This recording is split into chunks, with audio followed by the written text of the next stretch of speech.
नमस्कार दोस्तों, मैं हूं गौरव यादव। स्वागत है आपका महाभारत चैनल में, जहां आप देख सकते हैं मनोरंजक और प्रेरणादायक कहानियां। नमस्कार धरतीवासी, मैं समय हूँ। समय जी, पिछले एपिसोड में हमने देखा कि द्रोणाचार्य कौरव और पांडव राजकुमारों के गुरु बन गए। पूरे देश से राजकुमार द्रोणाचार्य से शिक्षा ग्रहण करने के लिए आते थे। वृष्णि, अंधक और अन्य बहुत से। कर्ण भी द्रोणाचार्य के आश्रम में था ना? हाँ, शुरुआत से ही वह अपनी तुलना हमेशा अर्जुन से करता था। द्रोणाचार्य के सभी शिष्यों में से युद्ध कला को सीखने की लगन सबसे ज्यादा अर्जुन में थी। जल्दी ही वह द्रोणाचार्य का प्रिय शिष्य बन गया। द्रोणाचार्य ने आश्रम के रसोइये से कहा, कभी भी अंधेरा होने के बाद अर्जुन को कुछ खाने को मत देना। एक बार अर्जुन रात का खाना खा रहा था कि अचानक आंधी चली और पास रखा दिया बुझ गया। अंधेरा हो गया, लेकिन अर्जुन खाना खाता रहा। आदत के अनुसार उसका हाथ मुंह तक जाता रहा। कुछ समय के बाद अर्जुन ने सोचा, अगर मैं अंधेरे में खाना खा सकता हूं, तो मैं अंधेरे में बाण क्यों नहीं चला सकता। इसके बाद अर्जुन ने रात में बाण चलाने का अभ्यास शुरू कर दिया। उसके धनुष की टंकार गुरु द्रोणाचार्य तक पहुंची। गुरु द्रोणाचार्य वहां आए जहां अर्जुन अभ्यास कर रहा था और उसको गले से लगा दिया, और उन्होंने वादा किया कि वे पूरा प्रयास करेंगे कि अर्जुन विश्व का सर्वश्रेष्ठ धनुर्धर बन जाए। उन्होंने अर्जुन को रथ से, घोड़ों से, हाथी से और जमीन से युद्ध करना सिखाया। साथ ही उन्होंने अर्जुन को नजदीकी युद्ध कला भी सिखाई, जिसमें तलवार से, भाले से, बर्छी से और गदा से युद्ध करना शामिल था। निषादों के राजा हिरण्यधनु का पुत्र था एकलव्य। निषाद लोग नदियों के किनारे रहा करते थे और मछुआरे और मल्लाह का काम करते थे। उन्हें नीची जाति समझा जाता था। एकलव्य धनुर्धर बनना चाहता था।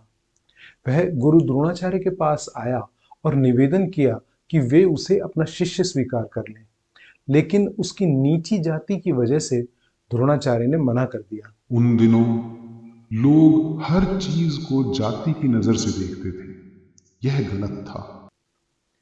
एकलव्य ने अपना सर गुरु द्रोणाचार्य के चरणों में रखा और जंगल में वापस चला गया। वहां जाकर उसने द्रोणाचार्य की एक मूर्ति बनाई मिट्टी से और उसके सामने स्वयं ही धनुर्विद्या का अभ्यास करने लगा। अपनी एकाग्रता, लगन और प्रतिभा के चलते वह जल्दी ही एक असाधारण धनुर्धर बन गया। एक दिन द्रोण की आज्ञा से कौरव और पांडव जंगल में शिकार खेलने के लिए गए। उनके साथ थे कुछ नौकर और एक कुत्ता। वह कुत्ता मार्ग भूलकर घूमता घामता वहां पहुंच गया जहां एकलव्य अभ्यास कर रहा था। एकलव्य सांवले रंग का था। उसने हिरण की खाल पहनी हुई थी और सर से पांव तक मिट्टी में सना था। उसके इस अजीबोगरीब रूप को देखकर कुत्ता भौंकने लगा। जब कुत्ता कुछ देर भौंकता रहा तो एकलव्य की एकाग्रता टूट गई। उसने 7 बाण अपने धनुष पर चढ़ाए और कुत्ते के मुंह में इस तरह से मारे कि कुत्ता अपना मुंह हिला भी नहीं पाया। डरा हुआ कुत्ता कौरवों और पांडवों के पास वापस भाग गया। जब कौरवों पांडवों ने धनुर्विद्या का ये अद्भुत उदाहरण देखा तो वे चकित रह गए। वे उस स्थान पर गए जहां एकलव्य अपना अभ्यास कर रहा था और एकलव्य से पूछा कि उसके गुरु कौन है। उनके आश्चर्य की सीमा न रही जब एकलव्य ने कहा कि उसके गुरु हैं द्रोणाचार्य।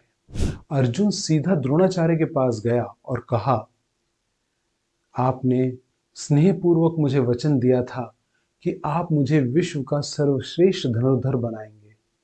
फिर ये कैसे हो गया कि जंगल में आपका एक और शिष्य है जो दूसरों से बेहतर है। द्रोणाचार्य समझ नहीं पा रहे थे कि ये कौन सा शिष्य पैदा हो गया।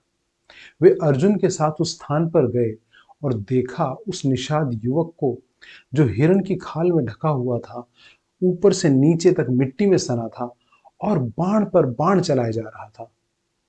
थोड़ी देर देखने पर ही द्रोण को अंदाजा हो गया कि यह युवक दूसरों से श्रेष्ठ धनुर्धर है। जैसे ही एकलव्य ने द्रोण को देखा तो वह दौड़कर आया और उनके चरणों में गिर पड़ा। उसने उन्हें बताया कि वे ही उसके गुरु हैं और हाथ जोड़कर सामने खड़ा हो गया। द्रोण ने कुछ समय सोचा और एक निर्णय लिया। उन्होंने एकलव्य से कहा, अगर मैं तुम्हारा गुरु हूं तो तुम्हें मुझे गुरु दक्षिणा देनी होगी। यह तो एकलव्य की गुरु निष्ठा थी कि उसने द्रोण को अपना गुरु कहा, मगर द्रोण को क्या हक था गुरु दक्षिणा मांगने का? बिल्कुल। एकलव्य ने जब गुरु दक्षिणा की बात सुनी तो वह बेहद खुश हो गया। उसने द्रोण से कहा, हे गुरुदेव, मुझे आज्ञा दीजिए कि मैं आपको क्या दूं गुरु दक्षिणा में। इस दुनिया में ऐसी कोई भी चीज नहीं जो गुरु को ना दी जा सके। द्रोण ने कहा, मुझे गुरु दक्षिणा में अपने दाहिने हाथ का अंगूठा दे दो। द्रोण के ये भयंकर शब्द सुनने के बाद भी एकलव्य ने अपना वादा पूरा किया। उसने हंसते हंसते अपने दाहिने हाथ का अंगूठा काट दिया और द्रोण को समर्पित कर दिया। इसके बाद जब उसने बाण चलाकर देखा तो उसने पाया कि उसमें वो पहले जैसी तेजी नहीं रही और इस तरह उसका महान धनुर्धर बनने का सपना यही खत्म हो गया। अर्जुन खुश था क्योंकि अब रास्ता साफ हो गया था उसके विश्व का सर्वोत्तम धनुर्धर बनने का।